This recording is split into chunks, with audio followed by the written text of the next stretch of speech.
ભારતમાં ઇલેક્ટ્રિક કારની વધતી માંગણીને જોઈને હુન્ડાઈએ 17 જાન્યુઆરીએ ભારત મોબિલિટી ગ્લોબલ એક્સપો 2025માં તેની હુન્ડાઈ ક્રિએટા ઇલેક્ટ્રિક લોન્ચ કરી દીધી છે. સુરતના ડુમ્મસ રોડ ઉપર આવેલા મોનાર્ક હ્યુન્ડાઈ શોરૂમની અંદર આજરોજ હુન્ડાઈ ક્રિએટા ઇલેક્ટ્રિકનું ગ્રાન્ડ લોન્ચ રાખવામાં આવ્યું હતું. આ નવી ઇલેક્ટ્રિક એસયુવી ભારતના સામાન્ય ગ્રાહકો માટે એક શ્રેષ્ઠ વિકલ્પ તરીકે ઉભરી આવી છે. પ્રારંભિક કિંમત 17.99 લાખ રૂપિયા છે. આ કારની સવિશેષ માહિતી સીઈઓ વિશ્વજીત સિંહ જાડેજા દ્વારા અપાઈ હતી. હું વિશ્વજીત સિંહ જાડેજા, મોનાર્ક હુન્ડાઈનો સીઈઓ. આજે પીપલોદ ખાતે મોનાર્ક હુન્ડાઈમાં ક્રેટા ઇલેક્ટ્રિકનું ભવ્ય લોન્ચ થયેલ છે.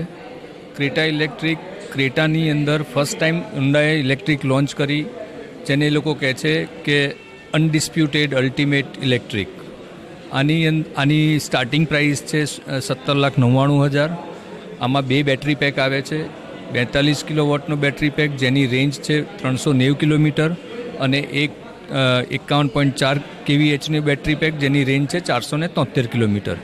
અને સૌથી વિશિષ્ટ વસ્તુ એ છે કે આની અંદર 75+ એડવાન્સ સેફ્ટી ફીચર્સ આવેલા છે, જેમ કે 6 એરબેગ, ABS, પછી વ્હીકલ સ્ટેબિલિટી મેનેજમેન્ટ અને હિલ આસિસ્ટ. એટલે હર વખતે આપણે હિલ ચડતા હોઈએ ત્યારે 3 સેકન્ડ માટે બ્રેક ઉપરથી પગ લો તો બી એ નીચે ન રગડે અને એક્સિલેટર મારીને તમે આગળ જઈ શકો.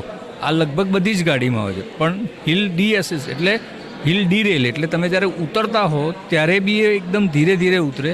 એટલે આ બધા સેફ્ટી ફીચર્સ સાથે આ લોડેડ છે અને મોનાર્ક હુન્ડાઈમાં આજે એનું ભવ્ય લોન્ચ થયેલું છે. Thank you very much.